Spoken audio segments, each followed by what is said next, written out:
Guys, today we are going to discuss our next topic from the same chapter number 7, that is evolution. And this is for class 12 students. And our today's topic is adaptive radiation. After many evidences of evolution in our previous class, now our today's topic is adaptive radiation. So let us see what adaptive radiation is. देखिए, जैसे हमने पहले देखा कि अलग अलग प्रकार के जो एविडेंसेस थे उसके थ्रू हमें ये पता चलता है कि फाइनली जो इवोल्यूशन है वो एक डायरेक्टिव प्रोसेस नहीं है ना। डिटर्मिनिज्म की अगर हम सेंस में बात करते हैं तो वो एक डायरेक्टिव प्रोसेस नहीं है, जबकि इवोल्यूशन क्या है, एक स्टोकास्टिक प्रोसेस है जो कि पूरी तरीके से चांस इवेंट्स के ऊपर और चांस म्यूटेशंस के ऊपर डिपेंडेंट होती है, राइट। तो अब बात करते हैं एडेप्टिव रेडिएशंस की। ये एक बड़ा इंटरेस्टिंग टॉपिक है। देखिए, जब वर्ल्ड वाइड डार्विन जब अपनी यात्रा कर रहे थे, सी वॉयज कर रहे थे, तो उस दौरान वो इस गैलापागोस आइलैंड्स के ऊपर वहां भी उन्होंने विजिट किया। तो गैलापागोस आइलैंड्स के ऊपर उन्होंने एक बड़ी अच्छी डाइवर्सिटी, बड़े इंटरेस्टिंग फैक्ट नजर आया उनको। उन्होंने क्या देखा कि जो स्मॉल ब्लैक बर्ड्स थी, जो छोटी छोटी काले रंग की जो चिड़िया होती हैं, पक्षी होते हैं, वो उनमें अलग अलग तरीके के जो बीक्स थी उनकी बीक्स में बड़ी डाइवर्सिटी पाई गई। यानी एक ही पर्टिकुलर आइलैंड वाले जो एरिया था, ज्योग्राफिकल एरिया, वहां पर उन्होंने क्या देखा कि एक से ज्यादा प्रकार की वो बर्ड्स थी जिनको बाद में डार्विन्स फिंचेस कहा गया। तो वो जो फिंचेस थी उनकी बीक्स में अलग अलग तरीके का एक वेरिएशन नजर आया उनको। यानी एक ही पर्टिकुलर ज्योग्राफिकल एरिया, एक ही पर्टिकुलर आइलैंड कंटिनेंट के ऊपर एक से ज्यादा प्रकार की बीक वाली फिंचेस का पाया जाना। अब ये एक्चुअली एडेप्टिव रेडिएशन का एक one of the best examples है, डार्विन्स फिंचेस, राइट। ये जो फिंचेस थी ओरिजिनली ये सीड ईटर थी। अब जैसे जैसे इनमें इवोल्यूशन हुआ, उनके इवोल्यूशन के जरिए नई प्रकार की बीक वाली नई स्पीसीज डेवलप हुई, इवॉल्व हुई, और वो सीड ईटर से फाइनली बाद में वेजिटेरियन फिंचेस भी बनी, कुछ उनमें से कुछ इंसेक्टिवोरस फिंचेस बन गई। ओके, तो ये जो इवोल्यूशन था फिंचेस के केस में जो डार्विन ने ऑब्जर्व किया, ये हमारा एडेप्टिव रेडिएशन का एक बहुत अच्छा एग्जांपल है।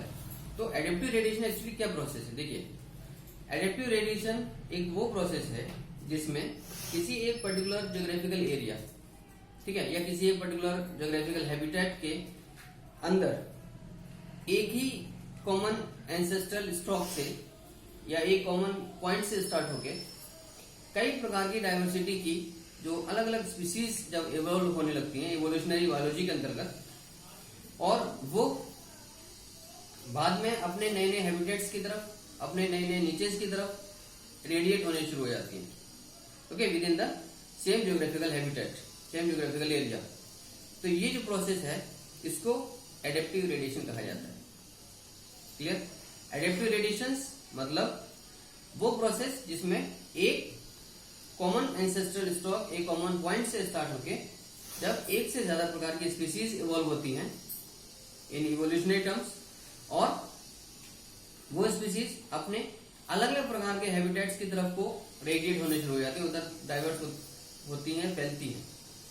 तो ये जो प्रोसेस, इस तरीके की जो नई स्पीसीज के डेवलपमेंट या डिफरेंट स्पीसीज के डेवलप होने का जो एक प्रोसेस है, ये हम एडेप्टिव रेडिएशन कहते हैं।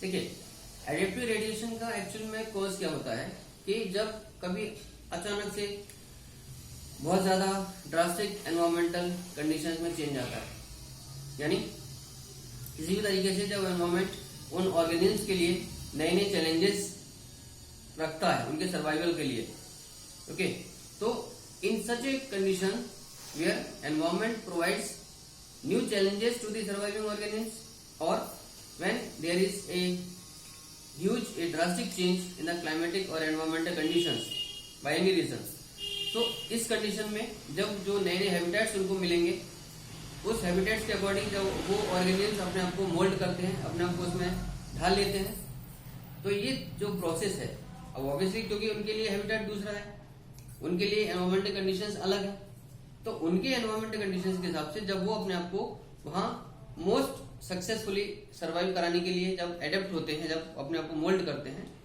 तो ये प्रोसेस एडेप्टिव रेडिएशन कहलाता है। क्लियर? और इसका जैसे मैंने बताया कि डार्विन्स फिंचेस या जो स्मॉल ब्लैक बर्ड्स जो थी, जो कि गैलापागोस आइलैंड के ऊपर उन्होंने डार्विन्स ने ऑब्जर्व किया, ये इसका एग्जाम्पल हुआ। उसमें कुछ ऐसी थी जिनकी बीक्स बहुत पतली पतली थी, जो नॉर्मली सीड ईटर थी ओरिजिनली। बाद में अलग अलग प्रकार की बीक्स के शेप और साइज की वजह से कुछ इंसेक्टिवर्स बने, कुछ वेजिटेरियन बीक्स वाले जो फिंचेस थे वो डेवलप हुए। तो इसी सिलसिले में एक और एग्जांपल आता है जो ऑस्ट्रेलियन मार्सुपियल्स का। अब जानते हैं मार्सुपियल एक्चुअली क्या होते हैं? वो मैमल्स हैं मार्सुपियल्स जो अपने बेबीज को इमेच्योर कंडीशन में जन्म देते हैं और उनका फर्दर डेवलपमेंट फीमेल के स्टमक के ऊपर पाए जाने वाले एक स्पेशल पाउच के अंदर उनका फर्दर डेवलपमेंट कंप्लीट होता है। ओके, तो मार्सुपियल्स ऐसे मैमल्स हैं जिनका बेबीज का जो जन्म है वो इमेच्योर कंडीशन में, उसका फुल डेवलपमेंट ना होने से पहले ही उनको बॉडी से बाहर डिलीवर कर दिया जाता है। लेकिन वो बच्चे, वो इमेच्योर बेबीज अपने मदर के स्टमक के अंदर, स्टमक के ऊपर मौजूद एक पाउच के अंदर, मार्सुपियल पाउच जिसको बोलते हैं, वहां उनका फर्दर डेवलपमेंट कंप्लीट होता है। ओके, तो ये मार्सुपियल्स हो गए।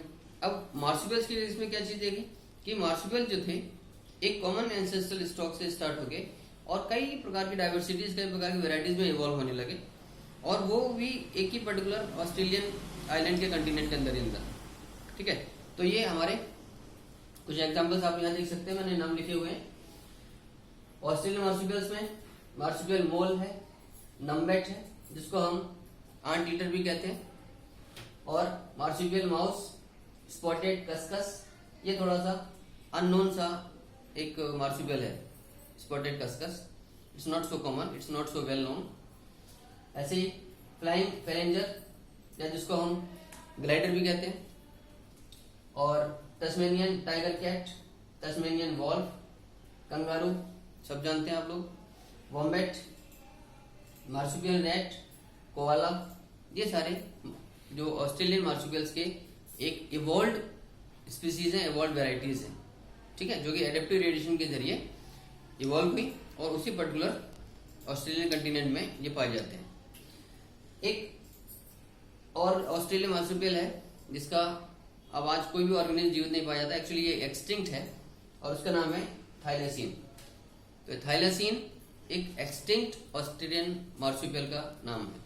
ठीक, चलिए अब बात करते हैं एक और एग्जाम्पल की तरफ, जो प्लेसेंटल मैमल्स होते हैं।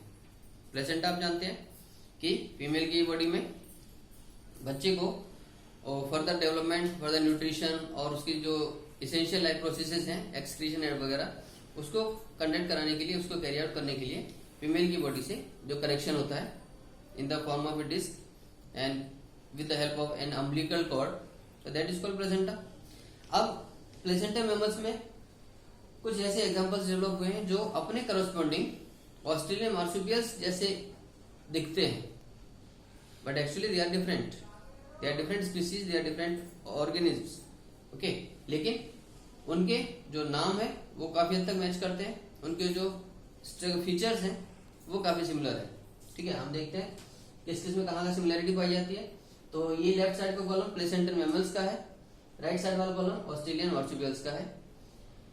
जो प्लेसेंटल मोल है वो मार्सुपियल मोल जैसे दिखता है, but actually they are different, as I told, they are similar but not exactly similar. Okay, ऐसे ही प्लेसेंटल एंटीटर जो है वो नम्बेट जैसा ऑस्ट्रेलियन या मार्सुपियल एंटीटर जैसा नजर आता है।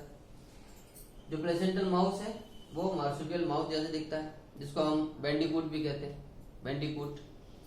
और ये जो प्लेसेंटल लेमर है, लेमर स्पॉटेड कस्कस जैसा दिखता है। ठीक है, तो ये इनके जैसे करस्पॉन्डिंग एनिमल्स हैं जो सिमिलर हैं फीचर्स में, but actually they are different if we study them thoroughly. ऐसे ही फ्लाइंग स्क्विरल, फ्लाइंग फेलेंजर, या जिसमें होता है ग्लाइडर के रूप में, इससे मैच करता है काफी हद तक। जो बॉबकैट है, बॉबकैट तस्मेनियन टाइगर कैट से मिलता जुलता है। ओके, ऐसे ही जो प्लेसेंटल वॉल्फ है वो तस्मेनियन वॉल्फ से मैच करता है। तो आपने देखा कि जब एक पर्टिकुलर गिवन ज्योग्राफिकल हैबिटेट या गिवन ज्योग्राफिकल एरिया में एक पर्टिकुलर कॉमन पॉइंट से या कॉमन एंसेस्ट्रल स्टॉक से स्टार्ट होके जब कुछ ऑर्गेनिम्स या एक ऑर्गेनिम्स की जो स्पीसीज है वो डाइवर्सिफाई होने लगती है, जब वो अपने वैरायटीज को इवॉल्व करने लगती है, अपनी अलग अलग वैरायटीज में डेवलप होने लगती है विद इन द सेम निच, with in the same habitat, but in a very rapid manner. Okay, यानी जो एक एक्सपेक्टेड टाइम ऑफ ड्यूरेशन होता है उससे काफी कम समय में जब ये नई नई वेराइटीज, नए नए इवोल्यूशन होने लगते हैं, नई नई जो स्पीसीज का इवोल्यूशन होने लगता है, तो ये एक्चुअली एडेप्टिव रेडिएशन कहलाता है, जो कि सेम ज्योग्राफिकल एरिया में इवॉल्व होते हैं, लेकिन बाद में ये धीरे धीरे दूसरी नए नए हैबिटेट्स की तरफ माइग्रेट करते हैं। जैसे मैंने बताया कि जब एनवायरमेंटल कंडीशंस चेंज होती हैं या जब एनवायरमेंट के थ्रू उनके सर्वाइवल के लिए उनके सामने कुछ चैलेंजेस रखे जाते हैं, तो when they adapt themselves in order to survive for long time, then this particular phenomenon is, this particular process is called as adaptive radiation. So guys, this is all for today. As I told, it's very interesting topic and very important also.